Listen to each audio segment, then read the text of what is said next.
Back. Group 1 ఉద్యోగాల భర్తీపై రాజకీయాలు ఎందుకు చేస్తున్నారని అభ్యర్థుల తల్లిదండ్రులు ఆగ్రహం వ్యక్తం చేశారు. గ్రూప్ 1 పరీక్షలను మళ్లీ నిర్వహించాలన్న తెలంగాణ హైకోర్టు తీర్పుపై ఆవేదన వ్యక్తం చేశారు.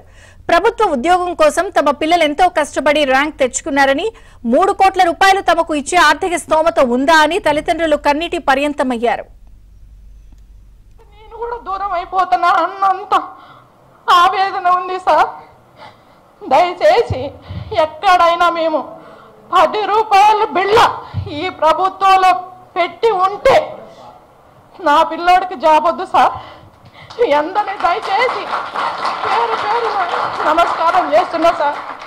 ఇది నా తల్లిగా నా వేదన సార్. నా కుటుంబంలో ఈరోజు కష్టపడి తండ్రి లేకపోయి నా పిల్లల్ని ప్రయోజకులు చేసిందని గర్వంగా చూసిన వాళ్ళందరూ ఈరోజు పోస్టులు అమ్ముకున్నారు. 3 కోట్లు 6 కోట్లకు అమ్ముడు పోయించి అంటే దారిలో తలెత్తుకొని తిరగలేకపోతున్నా సార్. నేను చిన్న స్కూల్లో హై స్కూల్లో చిన్న పార్ట్ టైం ఉద్యోగం చేసుకుంటూ బతుకుతున్నాను సార్. నేను